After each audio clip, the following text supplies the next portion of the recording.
que Jésus est le Christ, le Fils du Dieu très haut.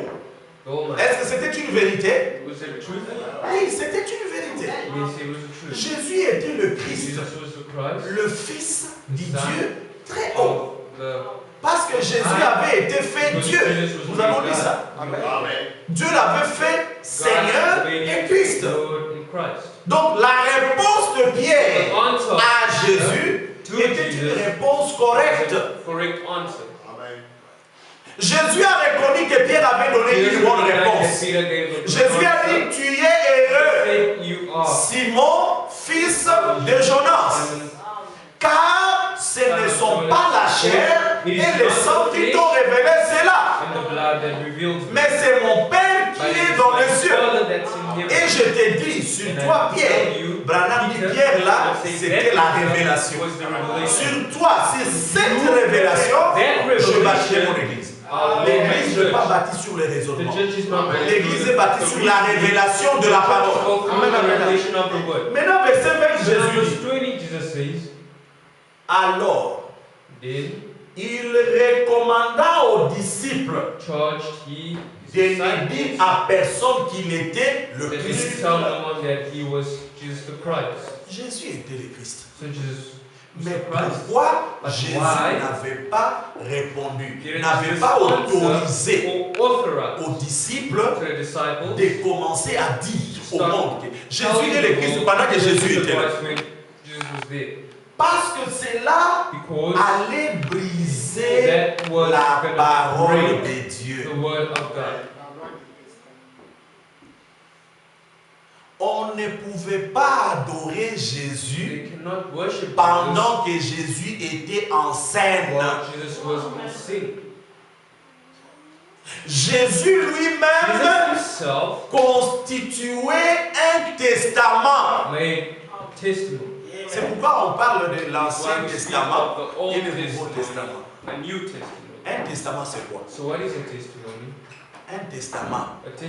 Oh, dans la Bible, dans l'Ancien, dans le Nouveau Testament. Ça veut dire quoi?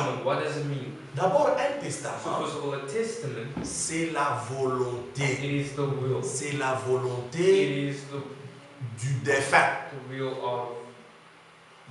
Ezali, et la volonté à mourir. Mais tant que nous avons fini à noter, volonté n'a pas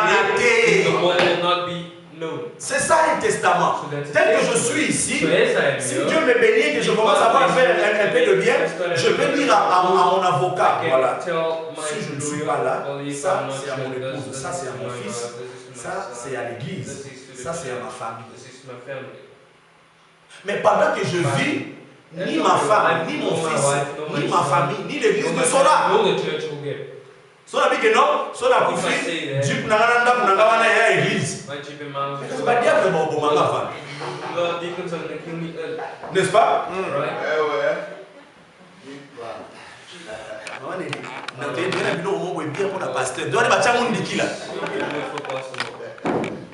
Donc ils peuvent me tuer avant le temps. C'est pourquoi on garde le testament. Le testament, c'est la volonté du défunt.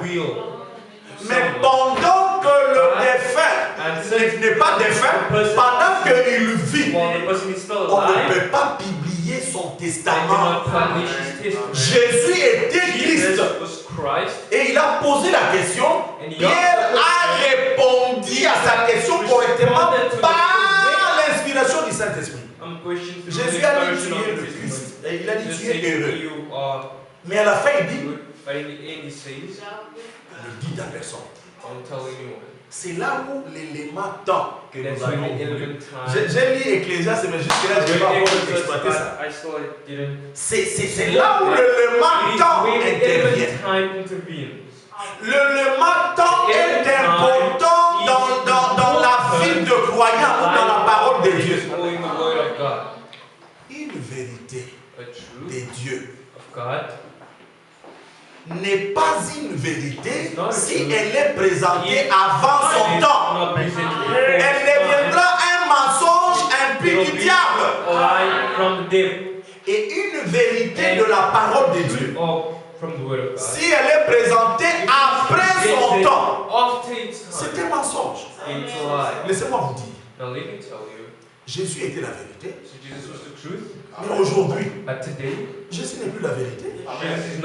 C'est pourquoi vous voyez, ceux qui prêchent Jésus, ils savent qu'il n'y a plus la vie là-bas. Les pasteurs font la magie. Parce que Dieu a quitté ses noms. Mais c'était une vérité hier. Mais le temps a changé. Moïse était une vérité.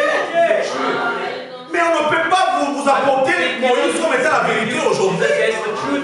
La vérité aujourd'hui, c'est William Branham. Le temps change. Vous êtes au Congo-Brazzaville. Nous sommes nés à l'époque de Marie Ngouabi, non? Est-ce qu'aujourd'hui tu peux dire que non, le président c'est Marie Ngouabi? Non, Marie Ngouabi n'existe plus. Bien que c'était une vérité avant-hier. Après lui, le temps avait changé. Sassou avait pris. Après Sassou, Lissouba avait pris. Après Lissouba, les vieux derniers ici, Sassou a pris encore. Vous voyez comment est-ce que le temps chevauche? Mais cette vérité-là du temps de Ngouabi était une vérité à son époque. Nous avions un peu des affinités avec d'autres familles, la famille de Kolela. Parce que ce sont aussi de la Congo. Mais ils n'ont plus de force chez vous là-bas. Pourquoi? Mais ils sont toujours de Congo. L'État a changé. Le régime a changé. Le temps, c'est très important. Dieu travaille avec le temps. Dieu n'a jamais été en retard. Regardez. Dieu fait sortir les enfants d'Israël de l'Égypte en passant par la mer rouge. La même lumière ici que vous voyez. C'est cette lumière qui avait ouvert. Ça a ouvert la mer non pas éternellement.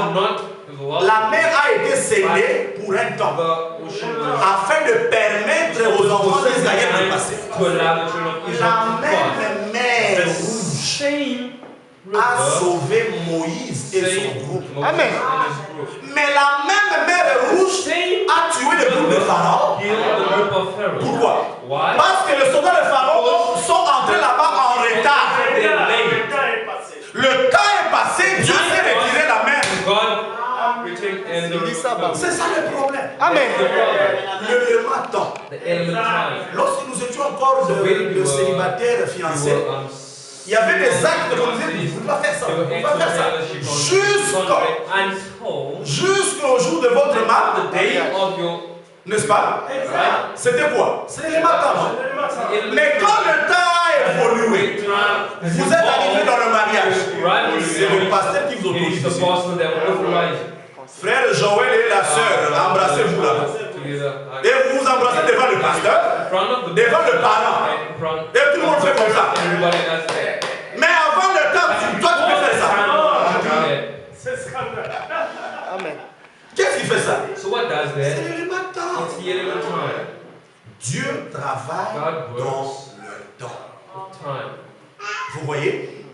Maintenant ici, le testament est une vérité. Mais cette vérité-là ne sera dévoilée que dans son temps.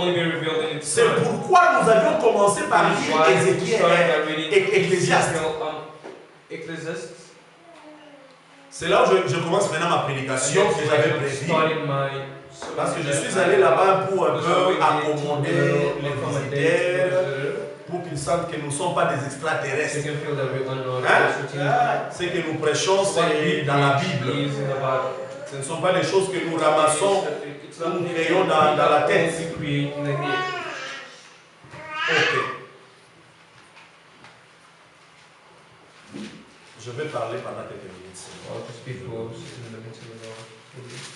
Nous ici, on écoute beaucoup la parole. On danse beaucoup. Mais on danse beaucoup et on écoute. Ok, je prends juste la partie essentielle. Ecclésiaste 3, verset Verset 7. Verse 7.